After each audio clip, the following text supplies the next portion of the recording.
And we got punked. I know. I think we look awesome. Guys, seriously, why are we not loving on the Halloween? I'm not gonna say too much because he'll say too much if I say too much. But somebody took too much time in the makeup chair. Wow. So we look like the guys that didn't participate. No, now you're not. No. I Yes. participated. No, you didn't. Boogie, what was your costume going to be? I'm in costume. I'm a broadcaster today. Bro. No, first of all, it's not even a broadcaster outfit. You would have a suit and a tie on. You would do the whole If you gonna nine. go broadcast, Modernized. Modernized broadcasters, not a when he costume. said he was a broadcaster, the white tee. Well, half of us. I love we that. look great. Trap anchor. I think we look. I've never looked better, so I'm happy about it. We do get to talk a lot of basketball. Look at my cheekbones are cheekboning. I love that for me. We got a lot of basketball to talk about. We're not going to start with the Spurs because our producer's a Lakers fan, but we will start with two other great teams, Bucks and Warriors. This was a great one. I kept getting notices about it. Bucks winning without Giannis, 121-10. Ryan Rollins, I mean goodness, career high 32 points, 8 assists. Miles Turner finishes with 17. Steph had his 27, and Giannis, of course, was out of this one with a knee soreness. So, Bucks over Warriors and no Giannis on the floor, Lou. How impressed was this? It's a really good win for them, you know, especially with these role players and guys that's playing their position, having Giannis out of the lineup. You know, I said it earlier this week, less is more with this Bucks team right now because there's a clear pecking order. These guys know their role players. They know their roles when they go out on the basketball floor. So when the big dog steps out, that gives you an expanded role of doing things that you've already been accustomed to doing. You know, some of these guys have just been taking the opportunities that they've been given. Cole Anthony had a good night, but you got to shine a light on Ryan Rollins. Career night, throwing in 32. When somebody like that is out and then having 8 different guys score at least 10 points for you, that's a really good team win and impressive. So I think Milwaukee is putting the East on alert. We keep talking about the East being wide open, and it can go any way. Listen, if this team is off to this hard start and you don't know which way that the East is going to go, this is good for the Milwaukee Bucks, for real. Yeah, this is a hell of a win and a hell of a start for the Bucks, and you can't smile at me. And I can't take myself seriously. Yes, you can. Yes, you talking like this, but I don't know if it's like when the Warriors saw that Giannis was out in his late scratch, if there was that natural letdown. If there's that letdown because, like Lou said, the big dog's out. It's going to have to be a collective effort from the Bucks to get this win. But that's exactly what they did. There was 8 players in double figures. Everyone stepped up. There's the unsung hero like Ryan Rollins, who we'll get to, but he had a great game. He's had a great season. This isn't a fluke. This is his 4th game in a row of actually balling. So this is exactly what they have to do. And we talked about this yesterday. It's not necessarily a bad thing that they don't have a second option, right? Because when you're getting 6, 7, 8, 9 guys in double figures, it makes up for that other 20-point score. So this is great. Obviously, they're a better team.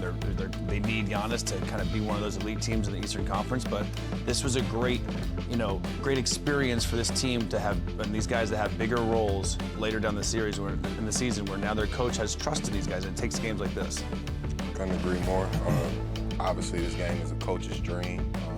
A franchise player's dream when you can miss a game and your team can still come out, perform at a high level, and not only beat a team, but beat one of the top teams in the league as of right now. So great team win. This is a plus for this organization moving forward. Obviously we've had a lot of talks about if we feel like it should be another star, should they add more talent, whatever the case may be. Obviously, I do believe another star is needed to make a late push, but I was absolutely wrong last night, and I'm okay with that. But with that being said, I do still feel they'll need a little more down the line, especially closer to the playoffs and when the playoffs do start. We all know how adjustments are made. We know how teams plan for certain players, especially the best player on the team. Once they start icing him out, who is the guy we can depend on a nightly basis? Obviously, Ryan Rollins had a huge night. This is a good thing moving forward. It's going to build confidence. Obviously, he's going to gain more trust in his coach, so maybe this can be the guy moving forward. And we can argue back and forth about this, but when I look at this team, I look at a Cole Anthony, right? I love Cole. That's a guy that can go out and hoop. Mm-hmm. He can do his thing. Great smart. Absolutely. We know what Bobby Portis brings to the table. Toughness, championship caliber guy. Now we got this Ryan Rollins, we got young fella coming out and giving you 32s. Like that should be encouraging for guys. All Giannis needs is some help. Yeah. Like you don't care where the help come from. It don't have to be one guy to give you 25. If you can get 3 guys to give you 12 to 15, that's just equivalent. And I like the style of play that they're playing with. So you gotta give Doc Rivers some credit too. These guys, they putting that ball, they're catching. not wasting dribbles, putting it on the ground, putting a lot of pressure on the rim, kicking it out to three-point shooters, you running them off, they're attacking again, and the ball is moving around, it's moving, and they're a high assist team. So you got to give them credit when they're playing the right way. So do they need star power?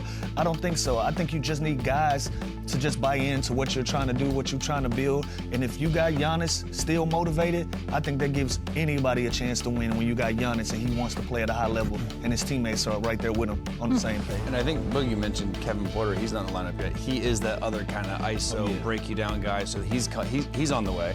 Cole Anthony, again, like we just talked about, he gives them that spark. And then everyone else can basically shoot the ball. So when you have Giannis, who gets downhill so much, gets out in transition, gets to the basket, you have to have proper spacing. When you guys got like AJ Green, you got Miles Turner, who they add, who's one of the better pick and pop fives, the team makes sense and the team fits. So I'm not surprised at all by their start. Just have to have consistency from these other guys because you know what you're going to get from Giannis. And every time Giannis on the floor, you have a chance to win. I do think this is interesting, by the way. Rollins, Green, and Anthony, all three of those guys combined last night for 58 points, and all three of those guys combined make less than $10 million a season. So I think that's like a cool perspective on sort of how the Bucks have done what they've done. You know, I don't believe when we started the season or right before the season started, we were necessarily looking at the Bucks as perhaps actually contenders out in the East. The 4-1 start, did that change anything for you? Are you looking at them differently at all? I mean, obviously you have to respect what they're doing. So to sit there and say you're not looking at them, that would just be a flat-out lie. In my opinion, they're overachieving. They've overexceeded a lot of people's expectations for this season, and obviously the biggest thing was because of the roster star power. But they're overachieving, and that's okay. This is a good team. They're finding a way to win games. They're finding a way to feature their franchise guy. Guys know their roles. Everything is flowing perfectly for this team right now. But I still stand by what I say. When later on down the season, when we get closer to playoffs, even in that playoff run, I still feel they will need another go-to guy. And it may be there. I don't know if that person is, quite there. It could be a KPJ. It could be a Rollins. But as of right now, I'm not sure. It's 5 games. Like, sure. No one thought the Bulls were going to be 4-0. No one thought the Sixers, they have talent, but are they going to be healthy enough to compete? And now those are the only 2 undefeated teams in the Eastern Conference, while, the Knicks, who everyone claimed to be one of the better teams, they're 2-2. So I think it'll all level out once the season kind of gets going and gets in the thick of things. But it's a great start, and you can't ask for more if you're them. Hopefully this knee soreness from Giannis isn't too serious because they're obviously going to need him, but it's still a lot of basketball to be playing, and the fact that they are 4-1 with what they have is a great start. Yeah, I don't know if they're overachieving, but we did have questions. Like coming into the season, we did have questions. We didn't know what the identity of this team would be when Dame Lillard steps out, when you lose Chris Middleton a couple years ago from a championship run. When you lose a lot of that identity around Giannis, you just got questions going into the season. You hear the trade talks and all of that stuff. So to say we're surprised, you could say somewhat. A little bit. Yeah, a little fair. bit. But anytime you got one of the top 5 players on your team in the league, you got a chance to win basketball games. Simple and plain. By the way, in fairness, also, all of the narrative around the Bucks has been, well, Giannis is probably not going to be there much longer. Right. So that's how we started the season, was with that cloud, and here we are. The surprise is this Ryan Rollins. Amazing. That's the surprise. And again, I don't think it's a fluke. I don't think he's going to average what he's averaging now, but he had a game of 32, a game of 25, 14, and 13. He's efficient, shooting like 52% from the field, 44 from 3, and damn near 90 from the free throw line. So again, he can create, and if you watch these highlights, he's a bigger guard. This was a bit of a revenge game last night because his career started as a second-round pick in Golden State. Yeah, exactly. So, and look at, by the way, look at the point of the game here. 3 minutes in the fourth, 2 minutes in the fourth. Okay. Like, they put the ball in his hands to close this game out against a really good defensive team. So I don't think this is a fluke. I think they found something in him. I think he's legit, bona fide NBA,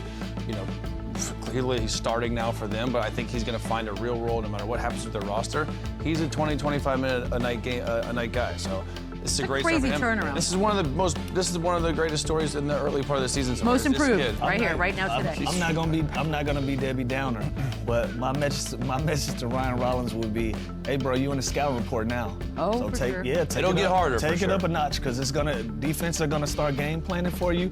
They're gonna start loading up and take away some of the things that make you successful. So go ahead and take it up a notch and keep going. I do love it because his 3 prior seasons average was 6. points. Now he's at 18. Like if this was baseball, he'd be drug tested. And again, I think something's those going on here. That's probably a drug pick tested of in a the NBA. turnaround. I think those numbers are obviously a little inflated because the last 2 games. Of course. But again, the kid is balling. Watching those highlights, that's not like that. The kid can play. Not related to this particular game. Miles Turner joined Thanasis podcast. Appears to have taken a bit of a shot at his former teammate, Tyrese. Listen.